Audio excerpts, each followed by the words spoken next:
नमस्कार मैत्रिणींनो, सुहासिनीज लाईफस्टाईलमध्ये तुमचे खूप खूप स्वागत आहे. मी खानदेशी बट्टी बनवणार होती, त्यासाठी ना म्हणजे मी साहित्य आधीच काढून घेतलं आणि मी तुमच्यासोबत परत शेअर यासाठी करत आहे की आपल्या यूट्यूब फॅमिलीमध्ये ना बऱ्याच ताई जॉईन झालेल्या आहेत, तर त्यांनाही ही बट्टी माहीत व्हावी म्हणून मग मी ते सगळं मिश्रण दाखवलेलं आहे. 4 वाट्या गव्हाचं पीठ, 2 चमचे दही, 1 वाटी रवा, अर्धा चमचा ओवा, चवीपुरता मीठ, पाऊण चमचा जिरे, थोडासा हिंग आणि 1 चमचा गूळ हे सगळं घेतलेलं आहे. आणि मोहन देण्यासाठी मी 1 पळी तेल त्यात टाकलं आहे आणि हे सगळं मिश्रण मी मिक्स करून घेतलं. मिश्रण मिक्स केल्यानंतर आपण कणिक ज्या पद्धतीने मळतो त्याच पद्धतीने ही कणिक मी मळून घेतलेली आहे बट्ट्यांची. कणिक मळल्यानंतर परत मी थोडं तेल घेतलं आणि कणिक अजून चांगली 2 ते 3 मिनिट मळून घेतलेली आहे.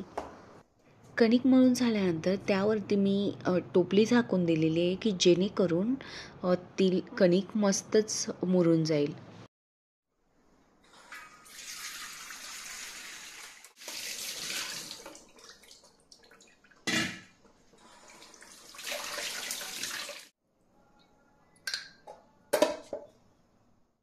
बट्टीसोबत खास करून वांग्याची भाजी बनवली जाते खानदेशामध्ये, तर मीही मग वांग्याचीच भाजी बनवण्याचं ठरवलं. नाहीतर बटाट्याची भाजी किंवा मिरचीची भाजी ह्या 3 भाज्या बट्टीसोबत हमखास असतात, किंवा गंगाफळची भाजी ही चौथी. या 4ही भाज्या बट्टीसोबत खाल्ल्या जातात. नंतर मी वांगे कापून घेतले आणि मिरचीचीही भाजी बनवायची होती, तर त्यासाठी मिरच्याही मी या पद्धतीने कट करून घेतल्या आहेत आणि लाल मिरच्या मी वांग्याच्या भाजीत यूज करण्यासाठी कापलेल्या आहेत. कट करून पाण्यात टाकल्यानंतर मी सेम वांग्यामध्ये मीठ टाकतो आपण कापल्यानंतर, त्याच पद्धतीने तिथेही मी मिठाचा वापर केलेला आहे. आता मी वांग्याच्या भाजीला फोडणी देते, तर लसूण, जिरं, मोहरी आणि लाल मिरची, बस एवढंच साहित्य या वांग्याच्या भाजीत टाकलं आणि त्यानंतर कट केलेले वांगे यामध्ये मी टाकले.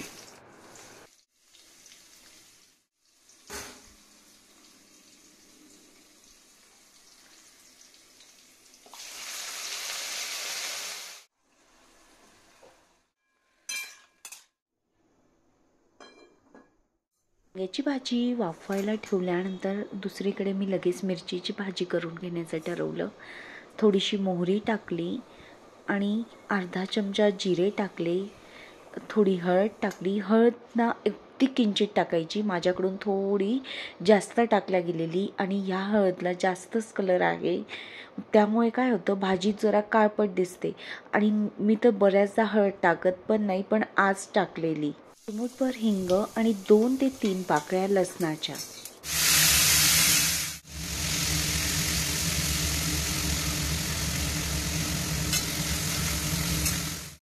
चवीनुसार मीठ टाकलं.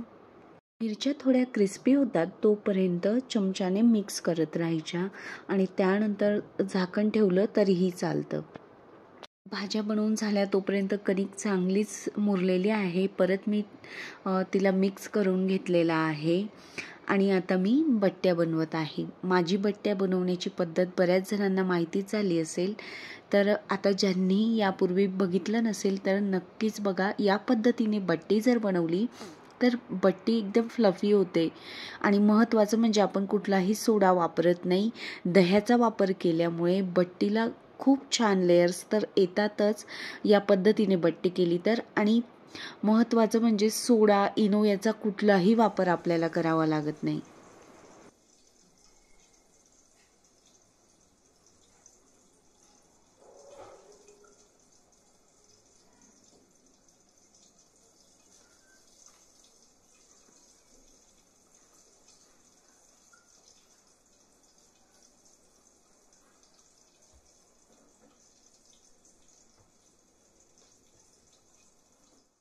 मिरची जरा क्रिस्पी झाली होती तर मी त्यामध्ये अर्धा ग्लास पाणी टाकले आणि पाण्याला चांगली उकळ आल्यानंतर त्यामध्ये थोडंसं 2 ते 3 चमचे शेंगदाण्याचं कूट टाकायचं.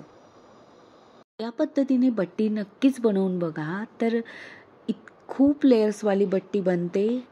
बट्ट्या बनवून झालेल्या आहेत. आता मी त्या इडली पात्रामध्ये वाफण्यासाठी ठेवत आहे. आमच्या गावी कढईमध्ये ना चाळणी ठेवतात जिला छिद्रे असतात अशी, आणि त्या चाळणीमध्ये बट्ट्या वाफवल्या जातात. तशाही लवकरच वाफतात, पण मग मी इडली पात्र आहे म्हणून मग इडली पात्रात वाफण्यासाठी ठेवते बट्ट्या. 2 ते 2.5 ग्लास मी पाणी टाकलं, त्यात लिंबूही टाकलेला आहे. इडली पात्राच्या भांड्यांना तेल लावून घेतलेलं आहे आणि त्यामध्ये मी आता बट्ट्या ठेवून दिल्या. मिरचीच्या भाजीतल्या पाण्याला उकळ आल्यानंतर त्यात 2 ते 3 चमचे मी शेंगदाण्याचं कूट टाकलं आहे. थोडीशी साखर आणि पाव लिंबू पिळून त्यात टाकलेला आहे. यामुळे भाजीला छान टेस्ट येते. बट्ट्या वाफून झालेल्या आहेत, त्या मी या पद्धतीने चेक करून घेते. जर चाकूला कणिक लागली नाही तर बट्टी वाफलेली आहे. बट्टी जर आपल्याला फ्राय करायची नसेल तर या पद्धतीनेही खाऊ शकतो.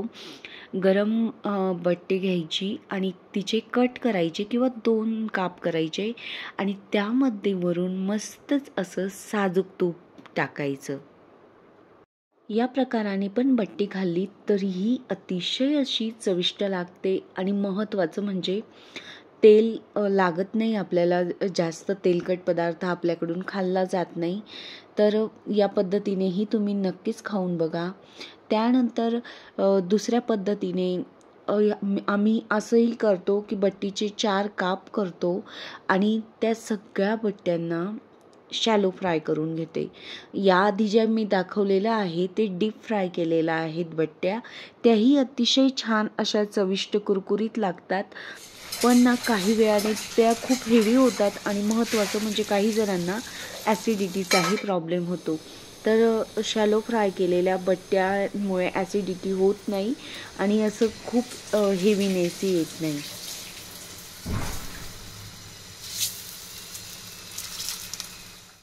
या पद्धतीचा वापर करून मी सगळ्या बट्ट्या शॅलो फ्राय करून घेतल्या. बट्ट्या कमीत कमी तळल्या जाव्या यासाठी कमी तेलाचा तर वापर करतोच, पण कंटिन्यू त्यांना म्हणजे वरती खाली करत राहायचं की जेणेकरून बट्ट्या एकाच बाजूने चटकणार नाही. त्यानंतर मला कोशिंबीर बनवायची होती.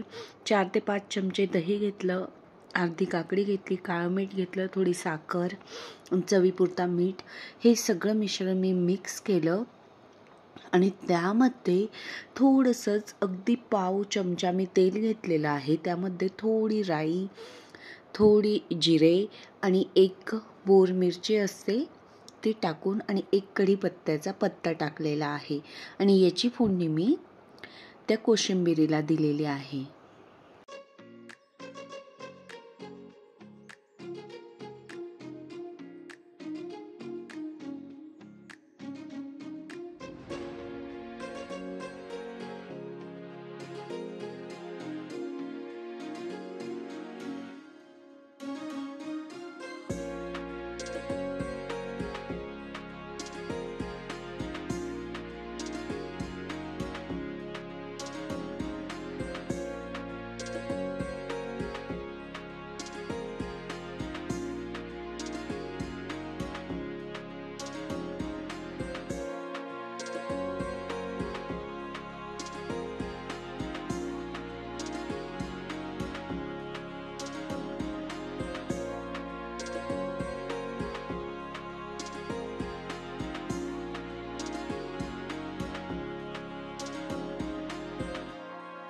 आज मला युटिलिटी एरियाही क्लीन करायचा होता. बरेच दिवस झाले.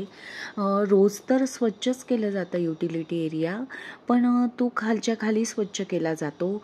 टाईल्स वगैरे असं म्हणजे सिंक वॉश धुतलं जातं, नळ धुतले जातात. पण भिंती नंतर ही विंडो खूप खराब झालेली होती धुळीने, तर ती मी सगळी स्वच्छ करून घेत आहे.